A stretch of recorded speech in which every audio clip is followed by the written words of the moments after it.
saat ku berteduh, ku untai doaku. Shalom jemaat yang dikasihi oleh Tuhan. Pada kesempatan hari ini kita mau datang kembali ke hadirat Tuhan untuk dapat memuji, memuliakan dan meninggikan namanya. Saya undang jemaat untuk bangkit berdiri. Kita membacakan visi, misi dan moto GSK secara bersama-sama. Visi, GSK yang sehat dan misioner untuk menjalankan misi Allah bagi gerejanya, yaitu menjadikan semua bangsa murid Kristus. Matius 28 ayat 18 sampai 20. Misi, membawa orang kepada Tuhan Yesus, menjadikan mereka anggota dalam keluarganya, membina mereka untuk mencapai kedewasaan seperti Kristus, memperlengkapi mereka bagi pelayanan dalam gereja, melaksanakan misi di dunia agar memuliakan Allah. Moto, menjadi serupa Kristus apapun tantangannya. Pertolongan kepada kita ialah di dalam nama Tuhan yang menjadikan langit dan bumi, yang memelihara kesetiaan untuk selama-lamanya. Anugerah dan sejahtera ada pada kita dan pada Allah Bapa kita, Tuhan Yesus Kristus. Amin. Kita mau angkat pujian. Kaulah segala yang di dalam hidupku Tuhan. Kau Bapa yang selalu mengasihiku. Kuasamu sangat berarti dalam kehidupan kami Tuhan.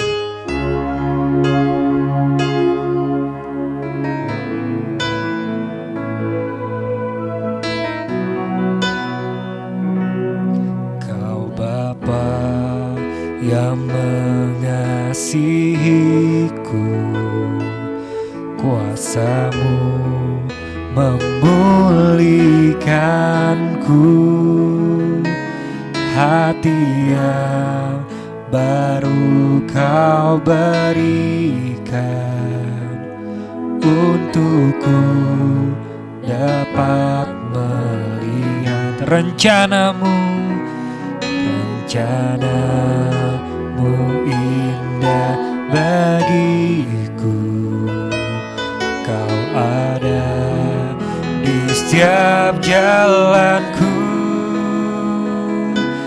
hatiku haus dan lapar akan Engkau. Mari kita katakan, Kaulah segalanya, Kaulah segalanya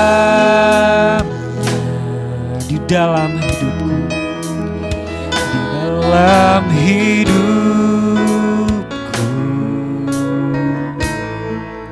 Kerajaanmu, kebenaranmu, itu bagianku. Kaulah yang kupandang. Amin. Di dalam hidupku mengasihimu,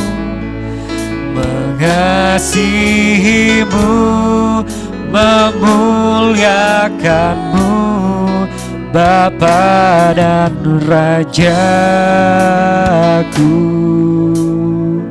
Kita percaya Kau adalah Rajaku Tuhan. Mari kita angkat pujian ini kembali lagi. Kau Bapa yang mengasihiku Tuhan.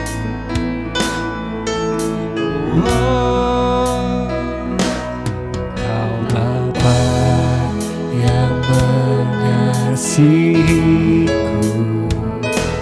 kuasamu memulihkanku, hati yang baru Kau berikan, untukku dapat melihat rencanamu indah bagi Kau ada di setiap jalanku, hatiku haus dan lapar akan Engkau. Kaulah segala di dalam hidupku, di dalam hidupku. Kerajaanmu, kebenaranmu, itu bagianku.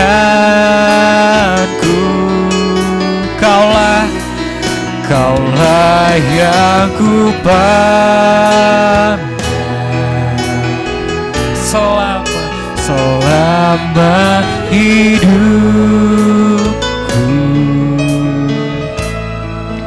Mengasihimu, memuliakanmu, Bapa dan Rajaku. Oh, mari kita katakan, Kaulah segalanya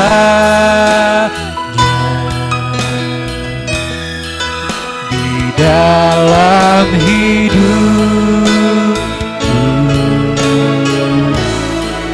Kerajaanmu, kebenaranmu, itu bagianku.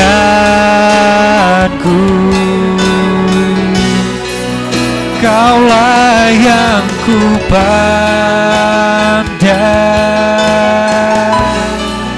di dalam hidupku.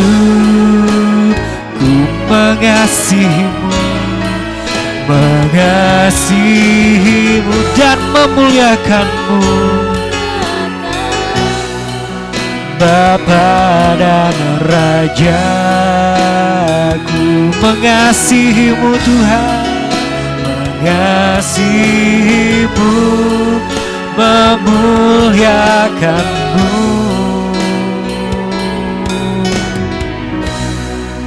Bapa dan Rajaku. Amin Tuhan. Kami sangat mengucap syukur kepadamu Bapa. Pada kesempatan hari ini Bapa, kami boleh berkumpul kembali bersama keluarga kami Bapa untuk datang beribadah kepada Engkau Yesus. Di hari Minggu ini Bapa, bukan suatu kebetulan ya Bapa. Kami mau beribadah kepada Engkau Bapa. Di dalam dalam keadaan ini Yesus, kami percaya Bapa bahwa iman kami dipertaruhkan ya Bapa, untuk tetap percaya kepadamu, memegang teguh kepercayaan yang sudah Kau berikan kepada kami semua ya Bapa. Jamahlah Bapa pribadi lepas pribadi Bapa. Jamahlah Bapa hati kami, terlebih lagi keluarga kami ya Bapa. Suci kuduskanlah kami, sembunyikanlah kami dalam salib-Mu Yesus. Biarlah Bapa keselamatan hanya berada dan berasal dari Engkau Yesus. Jamahlah ibadah ini Bapa dari awal sampai akhirnya Bapa. Biarlah firman Tuhan-Mu Bapa selalu merema di dalam kehidupan kami hari lepas hari.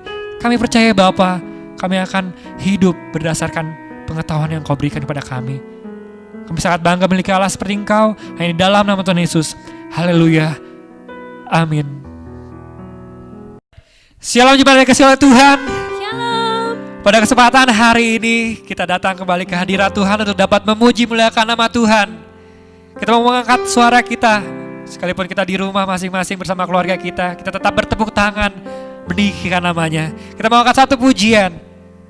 Kami terima.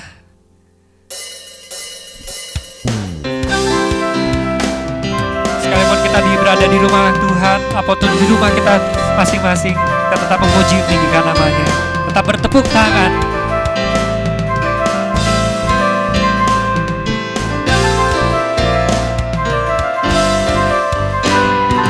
Kami yang telah ditebus dengan darah yang kudus, mengangkat pujian bagi-Mu.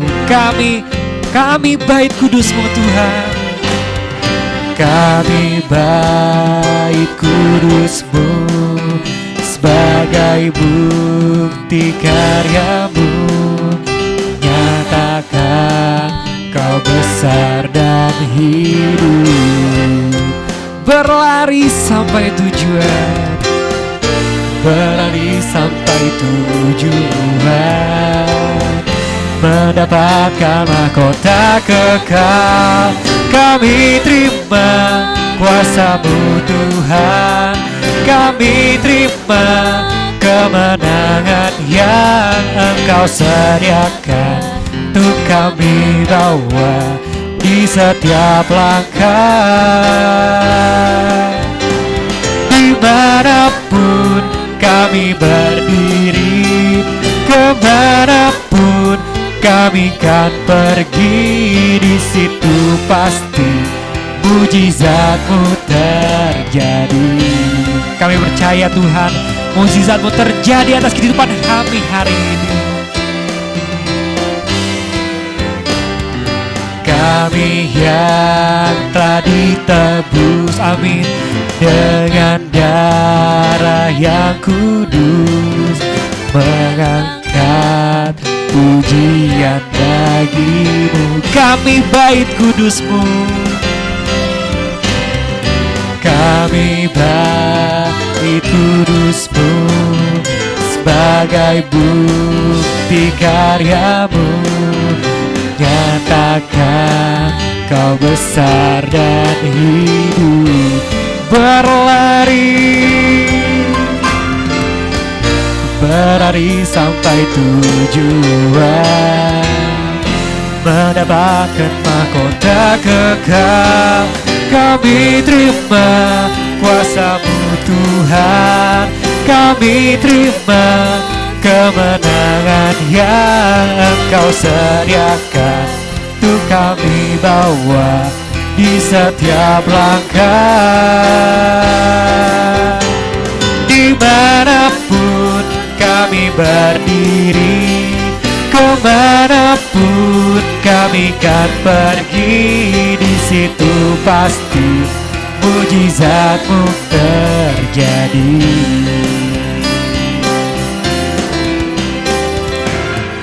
Berlari sampai tujuan, mendapatkan mahkota kekal.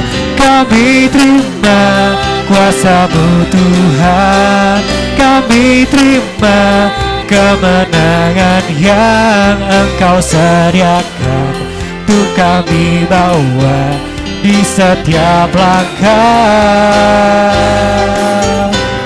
Dimanapun kami berdiri, kemanapun kami kan pergi, di situ pasti mujizat-Mu terjadi.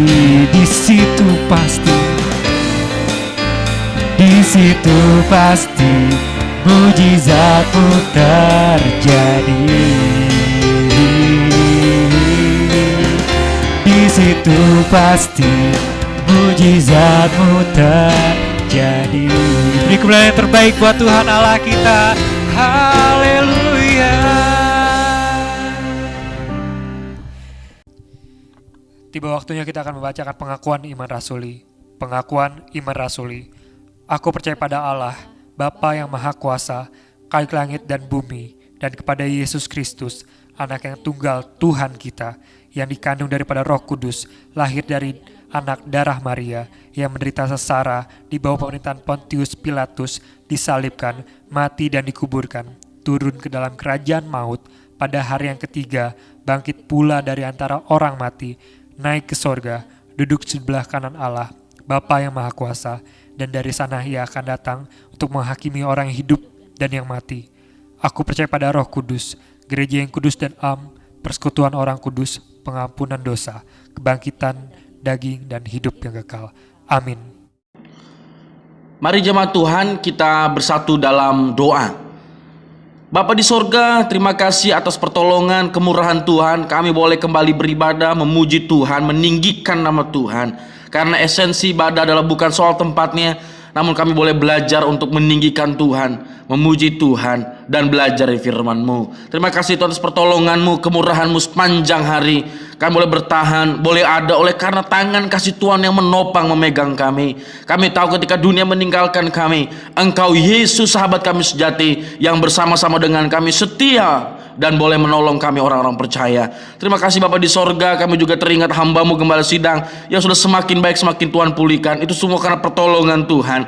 Berikan kami jemaat Tuhan boleh sehati sepikir untuk terus bergandengan tangan dalam kasih Tuhan. Begitu juga jemaat-Mu Tuhan dalam kelemahan-kelemahan, Engkau juga boleh menyembuhkan dan memulihkan. Terima kasih Bapa, kami akan dengar firman-Mu, pakai hamba-Mu penuh keterbatasan, Roh Kudus sempurnakan. Biarlah kami belajar kembali bersama, karena orang-orang yang belajar firman Tuhan, orang yang kembali dikuatkan firman Tuhan, dia akan mendapat kekuatan baru seperti Raja Wali yang terbang tinggi. Terima kasih Bapa di sorga, kami siap dengar firman Tuhan. Haleluya, amin.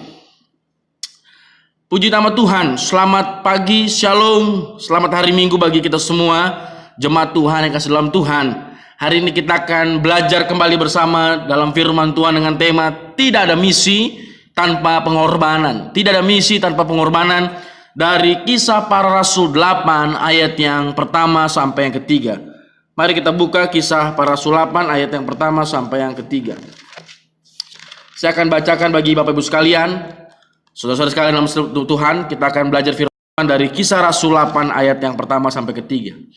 Demikian firman Tuhan.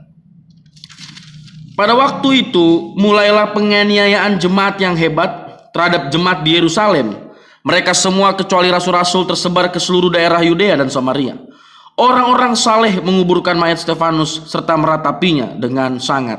Tetapi Saulus berusaha membinasakan jemaat itu, dan Saulus memasuki rumah demi rumah dan menyeret laki-laki dan perempuan keluar dan menyerahkan mereka untuk dimasukkan ke dalam penjara.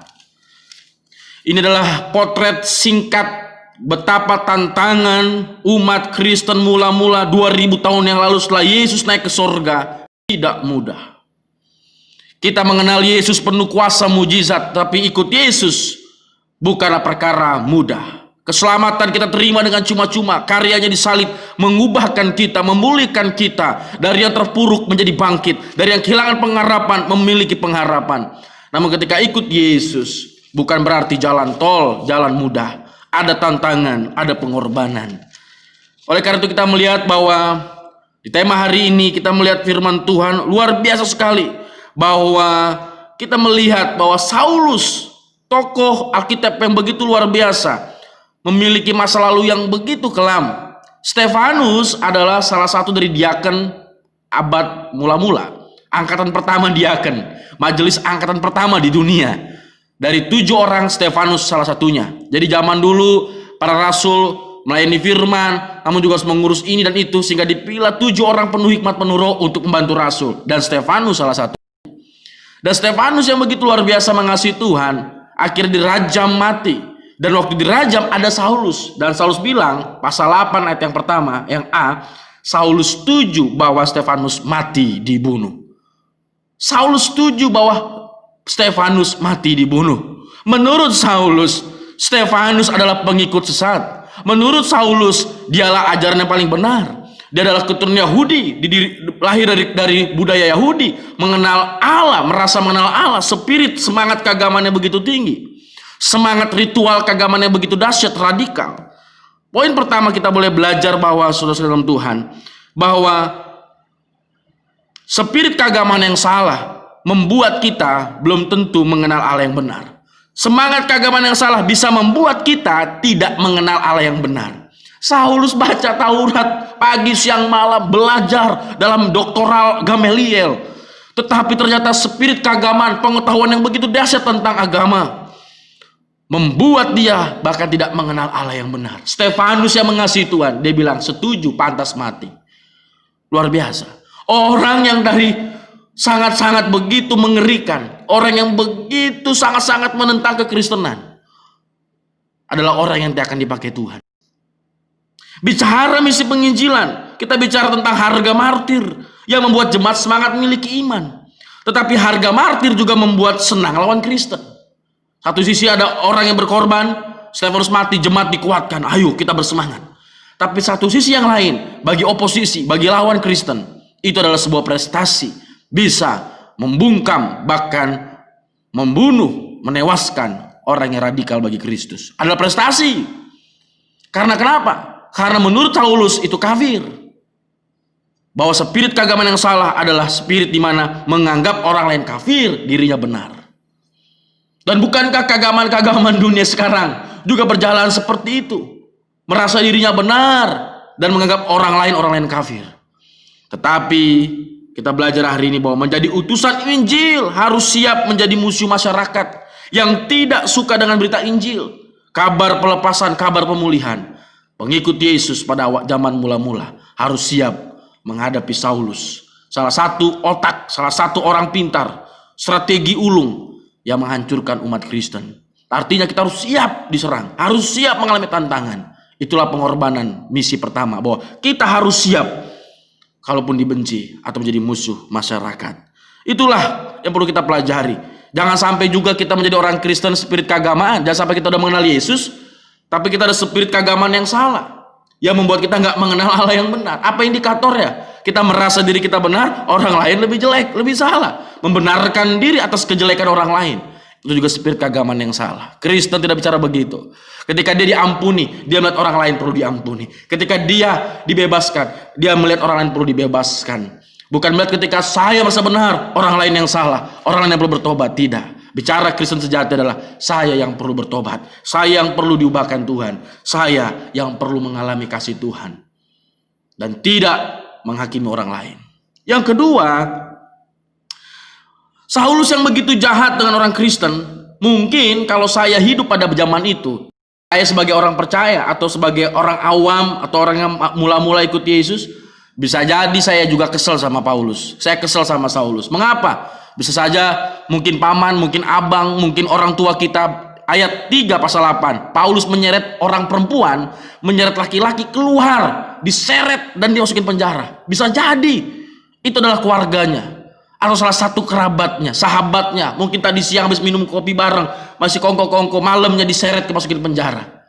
Mungkin kalau saya hidup pada zaman dulu, mungkin saya bilang, Tuhan tolong, Tuhan bagaimana kami Tuhan, kau ada orang yang begitu jahat, kau ada orang yang begitu mengerikan, kau ada orang yang menentang engkau Tuhan, kami berjalan-jalan yang benar, mengapa kami dapat tantangan dan sebagainya. Tapi ternyata poin yang kedua bicara misi, bahwa Saulus yang begitu jahat ternyata menjadi objek kasih Allah. Orang yang begitu jahat adalah juga objek kasih Allah. Berarti bicara misi, pengorbanan yang penting yang kedua adalah bahwa misi adalah proyek kasih Allah. Misi bicara proyek kasih Allah. Selain memang kita harus misi keluar dari zona nyaman kita, keluar dari pulau, ke pulau-pulau pelosok, ke daerah-daerah yang mungkin terpencil. Tetapi lebih daripada itu adalah ada misi yang penting, adalah misi di hati. Yang bermula dari hati Allah yang menjamah hati kita. Sanggupkah kita mengasihi orang yang mungkin kita benci, yang mungkin menurut kita layak jadi musuh masyarakat, yang mungkin menurut kita dia orang yang layak untuk dihakimi. Ternyata orang itu adalah objek kasih Allah. Siapa saya? Siapa Paulus, pendosa besar? Siapa juga Yosua adalah pendosa besar. Tapi ternyata saya adalah objek kasih Allah. Kalau saya andaikan saya hidup zaman dulu, saya benci banget sama Paulus, saya benci sangat Saulus. Bukan lagi sekedar hanya menyerang dengan kata-kata jelek, kata-kata makian, diseret, bahkan Stefanus mati, menyebabkan kematian, menyebabkan ketakutan, teror, kebencian, provokator dan sebagainya. Tetapi orang yang dibenci atau orang yang layak mungkin dihakimi, ternyata juga dikasihi Tuhan. Bicara pengorbanan misi adalah bicara sanggupkah kita, maukah kita mengerti proyek kasih Allah, bahwa orang yang paling jahat sekalipun adalah juga objek kasih Allah. Bukannya diri saya, tapi diri orang lain yang mungkin menurut saya dia layak, mungkin dihakimi, mungkin layak, mungkin dirajam. Tapi ternyata orang itu adalah objek kasih Allah. Demikian juga ketika mungkin orang lain menganggap saya adalah orang yang berdosa, ternyata saya juga adalah objek kasih Allah. Inilah penting. Tidak ada misi tanpa pengorbanan. Pengorbanan orang-orang tebusan Allah adalah stop menjadi hakim-hakim kecil di bumi ini. Oh ya, saya belajar pengalaman misi, berkorban, berjuang, harus, bahkan saya pernah sempat jual gitar kesayangan saya, dan saya mungkin pengorbanan itu. Pengorbanan yang lebih indah, lebih mulia, bukan berarti pengorbanan dana nggak penting loh, bukan berarti pengorbanan materi nggak penting. Penting, itu bentuk ekspresi kita mengasihi Tuhan, kita berkorban. Tetapi lebih daripada itu adalah sanggupkah kita untuk stop menjadi hakim-hakim kecil. Itu juga adalah bentuk pengorbanan. Tapi jadilah duta-duta kerajaan sorga yang melepaskan pengampunan, yang melepaskan pemulihan. Jadi hari ini kita belajar bahwa ternyata marilah stop menjadi hakim-hakim kecil di bumi ini dan menjadilah duta kerajaan sorga yang melepaskan pengampunan, melepaskan kasih kerajaan Allah. Orang yang mengalami zaman Tuhan, perjumpaan Tuhan secara pribadi, merasakan sukacita karena beban dosanya sudah ditanggung di kayu salib. Dan pasti orang yang tersebut akan mengalami spirit semangat mengasihi Tuhan yang tinggi. Oleh karena itu, saya mau catat baik-baik, penting sekali untuk kita ingat bahwa bicara misi bukan sekedar bicara modul strategi A sampai Z, tapi adalah bicara misi sederhana sekali. Bicara misi adalah ekspresi sukacita orang yang dilepaskan beban hutang dosanya dan rindu orang lain mengalami apa yang dialami.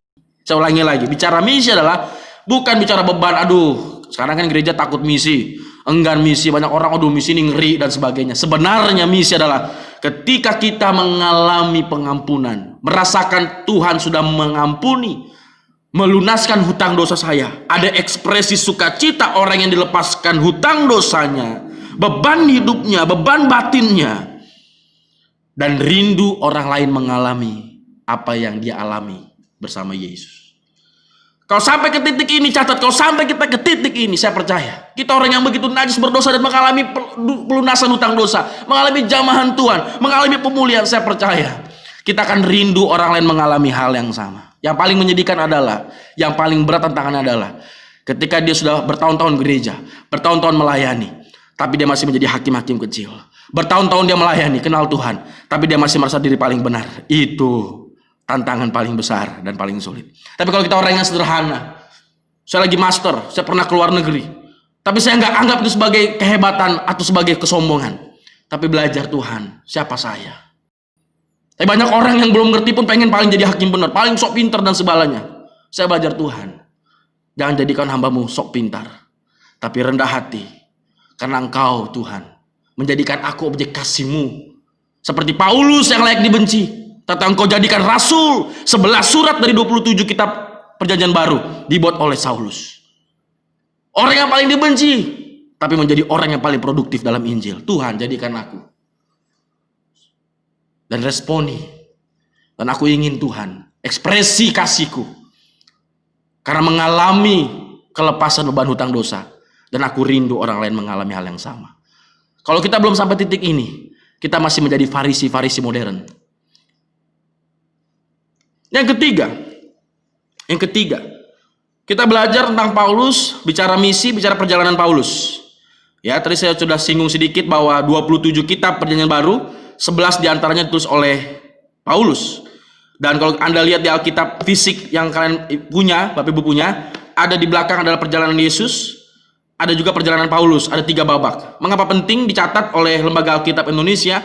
Karena supaya orang Kristen belajar, ya, para pemimpin, para pembina, guru sekolah minggu, orang-orang yang mengasihi Tuhan baca Alkitab dengan serius, mempelajari Alkitab, dia akan belajar tidak melepaskan perjalanan Paulus sebagai inspirasi, sebagai fundamental cara penting yang perlu dibahas kembali. Bagaimana perjalanan Paulus juga menjadi pelajaran perjalanan misi masa kini. Ada 3 perjalanan Paulus yang secara singkat saja, bahwa perjalanan Paulus penting untuk dibahas, penting untuk kita pelajari. Dari sekian banyak, saya akan ringkas saja. Ada 3 babak perjalanan Paulus. Yang pertama adalah, ya, Paulus itu lahir di tahun-tahun 10, ya, jadi kira-kira mungkin umurnya beda 10 tahun. Jadi kalau misalnya Tuhan Yesus umur 30, Paulus masih remaja, kira-kira umur 18 sampai 20. Ya, dia masih belajar agama, masih belajar Taurat. Terus ketika Yesus naik ke sorga, ya, Yesus naik ke sorga, Paulus tiba-tiba kaget tuh, kok ngeliat dari pengikut Yesus 12, penyanat 1 tinggal 11, dari 11 kok menjadi ribuan orang percaya, kok menjadi pengaruh besar tidak hanya di Yerusalem, tapi Yudea, Samaria, bahkan sampai hampir ke ujung dunia. Sehingga Paulus merasa, wah, ini ajaran sesat ini perlu di stop ini. Kira-kira begitu. Nah, sehingga Paulus hidup dalam masa itu, dan ketika dalam perjalanan dia ke Damsyik, dia dijamah Tuhan, mengalami zaman Tuhan. Zaman Tuhan bukan berarti indah-indah. Paulus buta, Pak. Makanya kalau ngomong zaman Tuhan, bukan berarti zaman Tuhan itu selalu melegakan. Beberapa memang kita mengalami kelepasan, kelegaan, tapi nggak selalu begitu. Alkitab catat, masih saya pelajari dan masih sama, tidak berubah dari sekarang, bahwa jamahan yang dialami Paulus, jamahan Tuhan, adalah dia mengalami kebutaan. Jadi bahkan sakit, bahkan kelemahan tubuh bisa saja menjadi jamahan Tuhan untuk kita mendekat dengan Tuhan. Paulus diizinkan Tuhan buta fisik tapi akhirnya dia melek rohani. Menarik. Buta fisik tapi dia melek rohani. Dulu dia melek fisik tapi dia buta rohani. Tuhan buat dia buta fisik, akhirnya dia melek rohani. Itu Paulus. Sehingga tahun 46-49 ya, 46-49 perjalanan misi Paulus dimulai. Dia akhirnya berjumpa dengan para murid lainnya. Dia akhirnya membangun semangat misi. Perjalanan misi Paulus yang pertama adalah dia ke Asia Kecil. Ya, ada 3 putaran. Misi pertama akhirnya dia ke Asia Kecil, ke Antioquia, Iconium, Listra, Sidia. Ya, Bapak Ibu bisa lihat di Alkitab di peta belakang. Tapi yang mau saya catat adalah ada intinya, bahwa misi pertama Paulus adalah menghadapi tantangan tentang sunat atau tidak sunat. Ada masalah terjadi antara jemaat Yahudi dan bukan jemaat Yahudi. Kira-kira begitu. Jadi zaman dulu orang Yahudi yang percaya kepada Tuhan, ada beberapa, terus dia masih merasa perlu membawa budaya Yahudi. Jadi dia bilang, nggak cukup Yesus, perlu sunat juga loh. Nggak cukup Kristus Yesus, nggak cukup beriman, perlu juga loh melakukan apa yang dilakukan oleh Musa, yaitu sunat dan sebagainya. Sehingga ada sebuah masalah, sehingga akhirnya Paulus dalam misi pertama adalah ingat baik-baik membahas tentang sunat dan tidak sunat. Akhirnya ada konsili tahun 49 di Yerusalem, ada rapat sidang raya pertama, ya, sidang raya pertama gereja di dunia. Hasilnya adalah bahwa sunat tidak merupakan persyaratan keselamatan.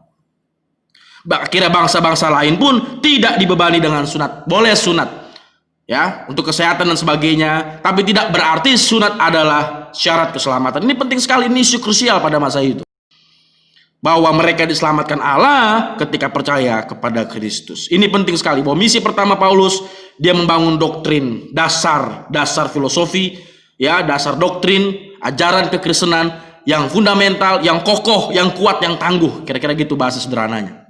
Ya, fundamental, yang tangguh, yang kokoh. Jangan sampai keselamatan plus. Apa itu plus? Yesus plus sunat. Ya, ini penting sekali. Sama juga dengan istilah perpuluhan. Perpuluhan, ya, kita sebagai bentuk tanggung jawab. Tapi jangan sampai keselamatan plus perpuluhan. Oh enggak, perpuluhan, persembahan, bentuk setelah mengasihi Tuhan. Telah diselamatkan, saya memberi apa yang terbaik. Bahkan perjanjian baru, bukan lagi menuntut 10%, tapi Kolose 3:23, segenap hatimu 100%.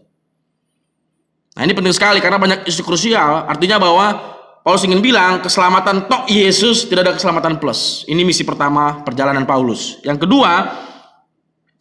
kedua adalah perjalanan Paulus akhirnya ditemani oleh Silas, Timotius, anak-anak muda yang luar biasa, dan Lukas dokter.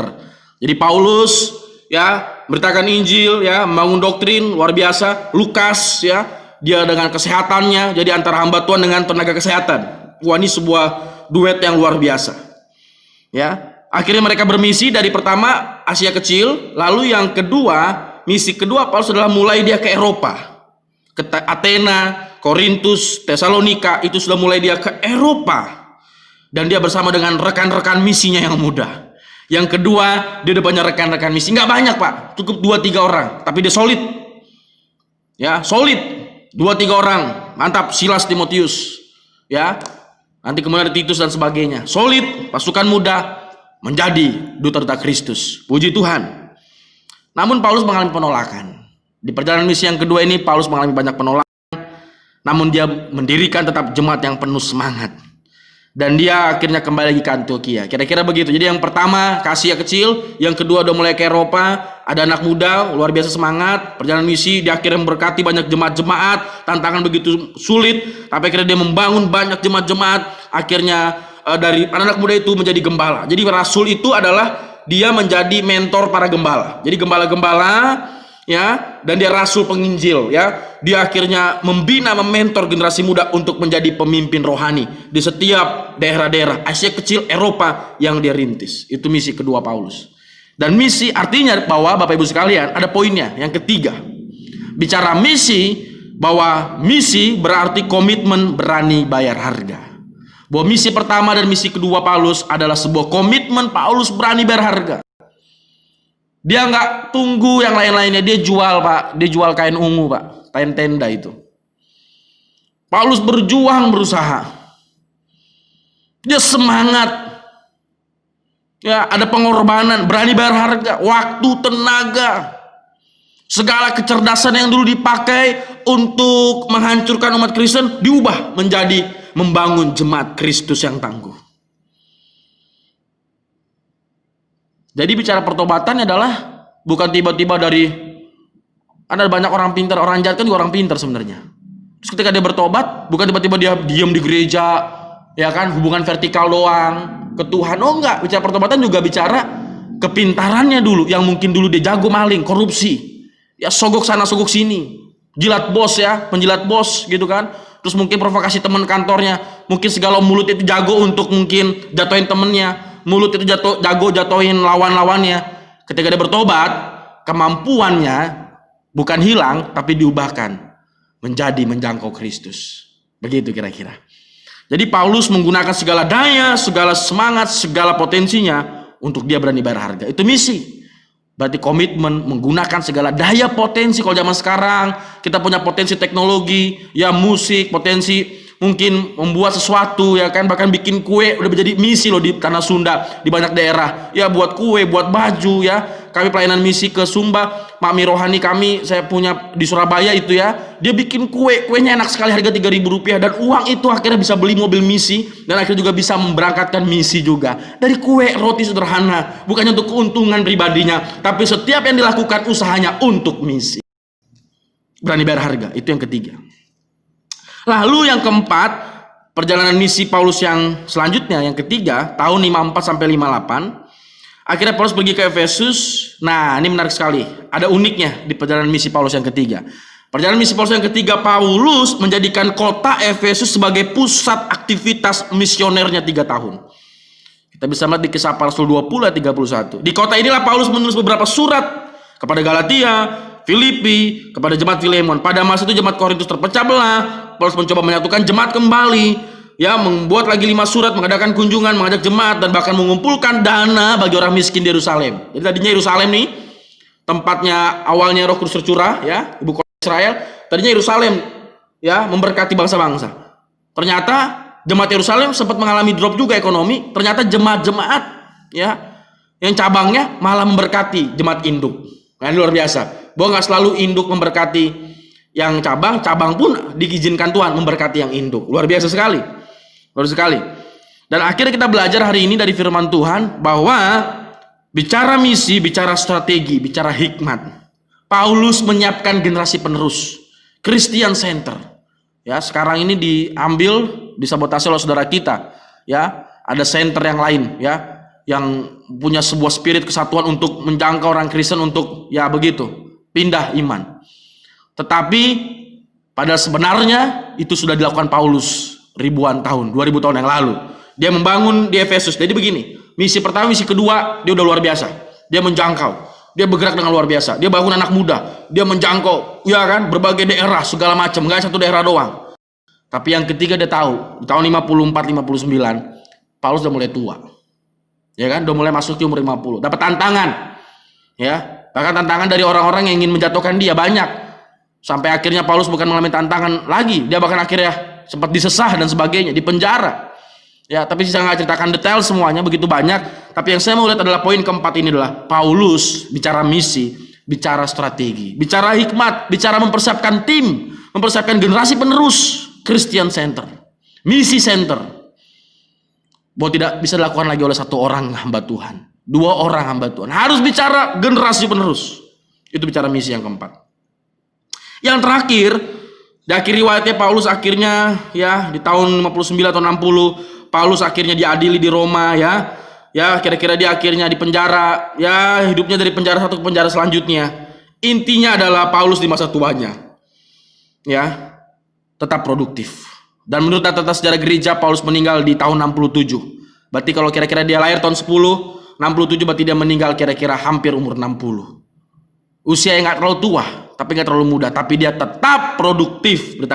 Poin terakhir, bahwa Paulus tetap produktif di masa tua, sekalipun dalam tahanan penjara. Fisik boleh dipenjara, tetapi semangat iman Paulus merdeka dari segala belenggu. Penjara tidak bisa menghentikan orang yang mengasihi Tuhan. Hari tua, masa tua tidak bisa menjadi alasan mengurangi semangat melayani. Jadi bicara misi, yang terakhir, poin kelima, bahwa Paulus tetap produktif di masa tua, bahkan sekalipun dalam tahanan. bahwa dia tetap bersemangat beritakan Injil. Tidak bisa dihalangi sampai akhir hidupnya. Makanya Paulus berkata, aku telah mengakhiri pertandingan yang baik. Artinya apa? Bahwa penjara gak bisa menghentikanku, orang-orang yang provokasi gak bisa menghentikanku, bahkan sakitnya duri dalam daging, dia minta sama Tuhan sembuhkan, gak disembuhkan juga. Dia bilang, dalam kelemahanku lah kuasa Tuhan sempurna. Tidak bisa menghentikanku. Aku tetap mengasihi Tuhan. Itulah bicara misi. Mari kita belajar kembali firman Tuhan, direnungkan bahwa bicara misi, bahwa kita jangan sampai memiliki spirit keagamaan yang salah, sehingga kita nggak mengenal Allah yang benar. Nah, kita belajar bahwa ternyata orang yang paling jahat adalah objek misi Allah. Misi adalah proyek kasih Allah. Yang ketiga, bicara misi adalah komitmen berani bayar harga. Dan yang keempat, bicara misi adalah strategi hikmat. Paulus mempersiapkan generasi penerus Christian Center. Dan yang terakhir, Paulus tetap produktif di masa tua dalam tahanan penjara. Penjara tidak bisa menghentikan dia. Puji nama Tuhan. Mari kita berdoa. Terima kasih Tuhan Yesus, kami bersyukur atas kemurahan Tuhan. Engkau Allah yang baik. Terima kasih buat firman-Mu Tuhan. Biarlah kami diberikan spirit untuk mengasihi Tuhan. Bicara misi adalah kami mengalami ekspresi, dilepaskan hutang dosa, dan rindu orang lain mengalami hal yang sama. Biarlah kami Tuhan boleh mengasihi Tuhan. Misi bukan beban, misi bukan hal yang menakutkan. Misi adalah ekspresi sukacita, ekspresi kasih Allah. Dalam nama Tuhan Yesus, haleluya, haleluya, amin. Diberkati kita oleh firman Tuhan hari ini. Sungguh kuasa Tuhan nyata dalam kehidupan kita. Dan tiba waktunya kita akan memberikan apa yang terbaik buat Tuhan melalui persembahan kita saat hari ini. Kita mau angkat satu pujian. Segala kemuliaan, segala hormat hanya bagi-Mu Tuhan. Kuasa-Mu sungguh besar dalam kehidupan kami Tuhan.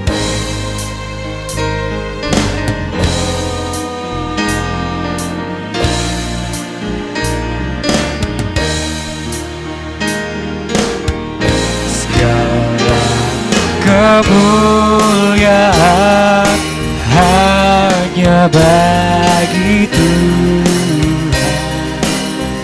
Segala hormat pujian hanya bagi Tuhan. Kuasa dan kemuliaan hanyalah bagi Tuhan. Segala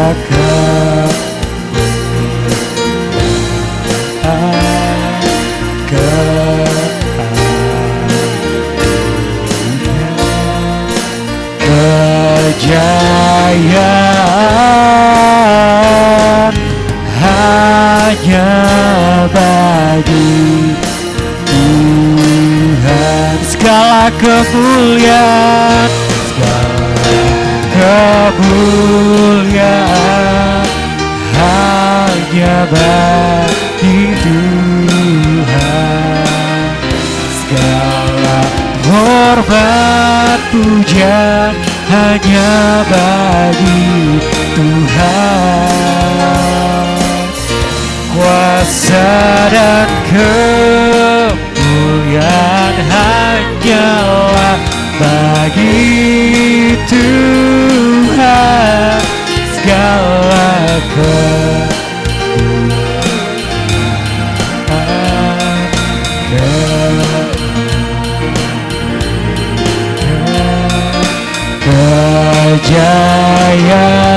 kejayaan hanya bagi Tuhan.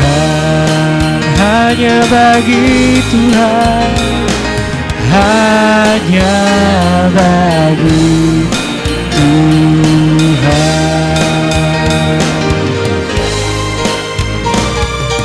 Hanya bagi Tuhan.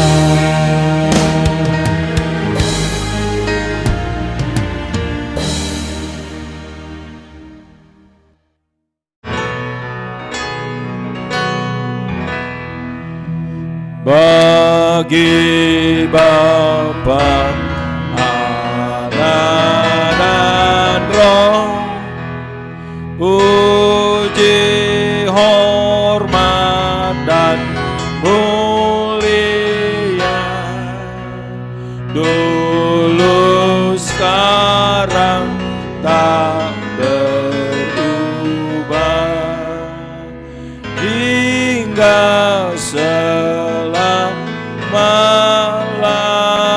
selamanya. Kami bersyukur kepadamu Tuhan, karena Engkau telah memberkati kami melalui ibadah yang telah kami laksanakan pada hari ini.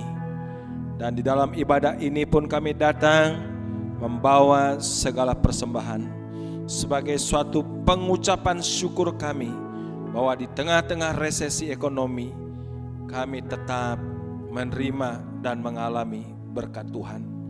Biarlah segala berkat yang kami terima, kami datang membawa di dalam iman percaya, dalam kasih kami kepada Tuhan.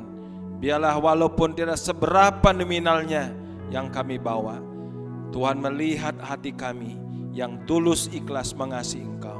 Biarlah persembahan-persembahan ini Tuhan memberkati untuk berguna di dalam mengembangkan, melanjutkan pekerjaan Tuhan di atas muka bumi melalui gereja-Mu.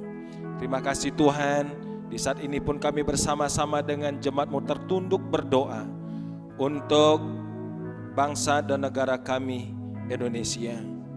Kami bersyukur melihat bahwa pemerintah kami telah berjuang dengan begitu luar biasa, bekerja keras, bekerja bersama-sama dengan berbagai instansi yang ada. Dan biarlah kiranya dengan kerja keras dan juga kebersamaan dengan lembaga-lembaga yang ada, dengan tenaga-tenaga sukarelawan, dengan para dokter, suster, untuk bisa menanggulangi wabah corona ini. Tuhan mengesiani kami sebagai bangsa. Biarlah kiranya pertolongan Tuhan akan nyata. Biarlah kiranya kami berdoa wabah corona ini bisa segera berlalu. Kami berdoa Tuhan untuk semua saudara kami yang di lapangan, yang bekerja keras. Tuhan memberikan proteksi dan juga perlindungan. Dan kami sebagai bangsa Indonesia diberikan kesadaran, diberikan hati yang bisa mengerti, supaya kami menjadi bangsa, menjadi rakyat yang dengar-dengaran dan taat kepada apa yang telah menjadi aturan-aturan yang telah dikeluarkan oleh pemerintah. Terima kasih Tuhan. Kami menyerahkan untuk masing-masing jemaat-Mu, Gereja Sang Kristus, dimanapun kami ada.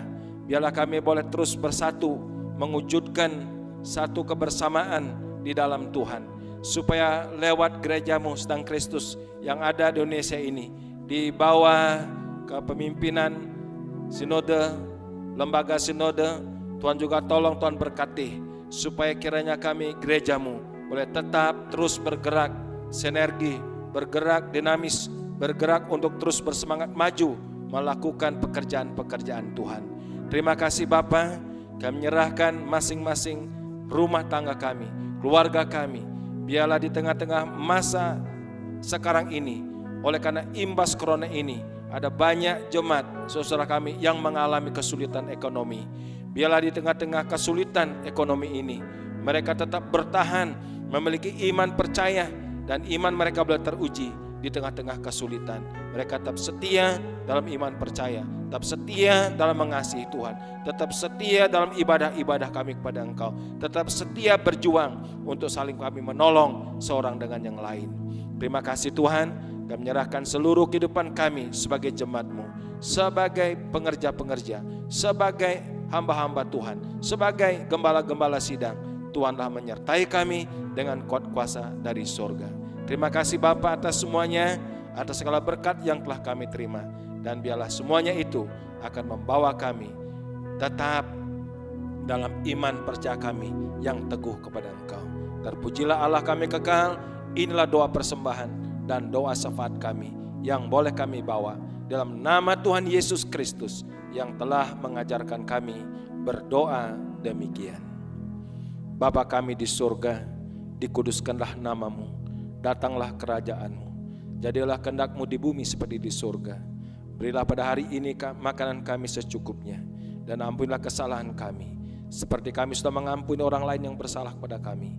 Dan janganlah membawa kami ke dalam pencobaan, tetapi lepaskanlah kami di segala yang jahat, karena Engkau punya kerajaan dan kuasa dan kemuliaan sampai selama-lamanya.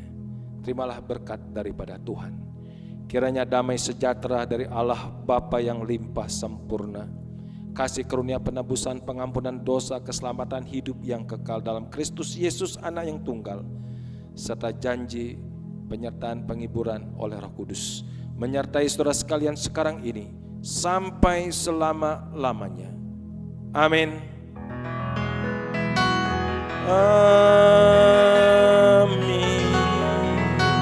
Amin. Amin.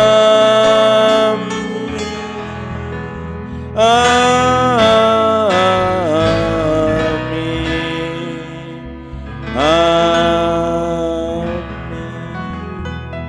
Silakan duduk saat teduh kebaktian.